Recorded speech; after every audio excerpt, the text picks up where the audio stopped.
The title of my poster is East Central Pacific Ocean Sea Surface Temperature, a new potential predictor for post-monsoon tropical cyclone activity over the North Indian Ocean. This study is jointly carried out by myself, Neeru Jaiswal, and Dr. Radhir Singh, scientist at Space Applications Center, ISRO, Ahmedabad, India.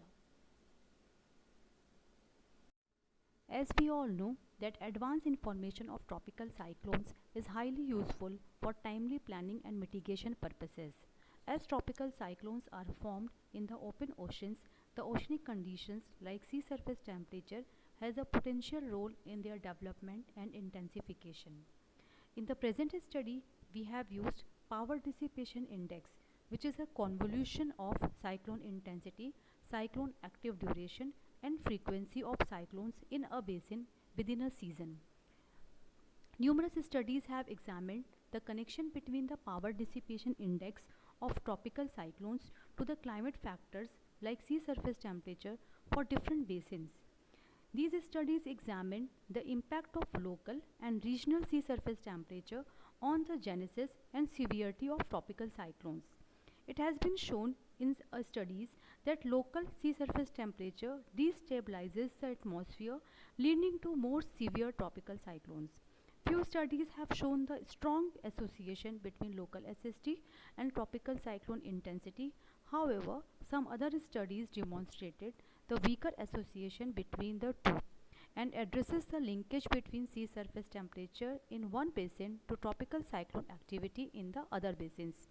These all studies are limited to mostly Atlantic and Pacific basin tropical cyclones.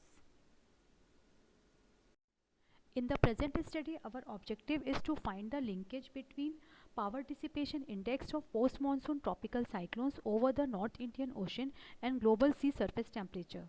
This study also includes the numerical experiments to uncover the physical processes underlying the potential relationship between these two parameters. In this study, we have used the 40 years data set that includes the 1982 to 2021 tropical cyclones best track data, which have been taken from the RSMC IMD Delhi, and the reanalysis product from the ECMWF, which includes sea surface temperature, winds, convective available potential energy, temperature, and relative humidity. We have used the composite analysis, correlation and regression analysis to determine the relationship between the tropical cyclone's power dissipation index and sea surface temperature. We have also performed some numerical experiments. The first result that we show here is a strong teleconnection between global sea surface temperature and power dissipation index of post-monsoon tropical cyclones in the North Indian Ocean. The spatial correlation between tropical cyclone power dissipation index and sea surface temperature in different months from January to December is presented in this figure. We have calculated the correlation throughout the entire world's oceans and found a strong connection over the Atlantic, Pacific and Southern Indian Oceans. However, over the Northeast Central Pacific Ocean, these linkages are found more robust and widespread. Therefore, in order to undertake a more thorough investigation, only the correlations across the Pacific Ocean are considered for further analysis. The correlations between sea surface temperature in various months and post-monsoon tropical cyclones power dissipation index ranges from minus 0.55 to plus 0.55 across the domain. And we have shown only the correlations which are significantly greater than 90%. The region with a strong association expands from June to December. This region has been shown by a box region within the East Central Pacific Ocean region, and this box region has been taken or decided for the further analysis of the relationship between the SST and the power dissipation index. We performed the numerical simulations using idealized and state-of-the-art atmospheric general circulation models. To better understand the physical processes that concerns East Central Pacific Ocean sea surface temperature and power dissipation index of tropical cyclones over the North Indian Ocean, we performed the experiments by uniformly increasing and decreasing the surface temperature over East Central Pacific Ocean region by integrating the model for the 30 days. To limit the time of the presentation, we have shown here only the result of the upper level velocity potential. The upper level velocity potential reveals the significant divergence over the forcing region, and as the integration length advances, divergence anomalies spread to the west and occupy much of the Indian subcontinent and Western Pacific region, while convergence anomalies are shown to spread to the east and occupy much of the Eastern Pacific region.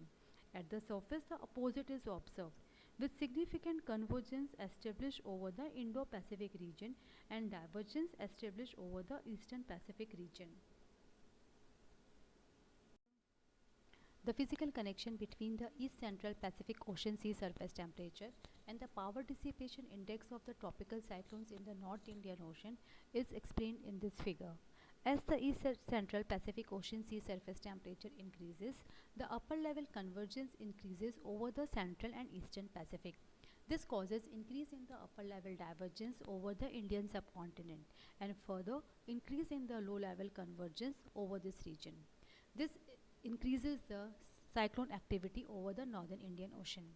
Similarly, decrease in the East Central Pacific Ocean sea surface temperature creates upper level convergence decrease over the Central and Eastern Pacific region, which causes decrease in the upper level divergence over the Indian subcontinent and further decrease in the low level convergence over Indian subcontinent, and thus decreases the cyclone activity in this region.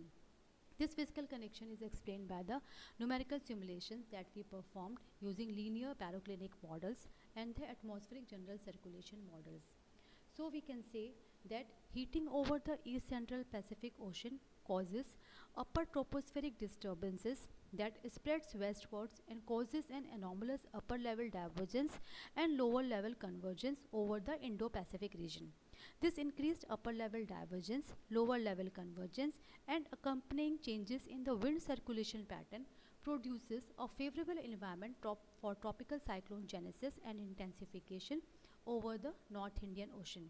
These conditions includes increased tropospheric moisture, increased convective available potential energy and reduced vertical wind shear.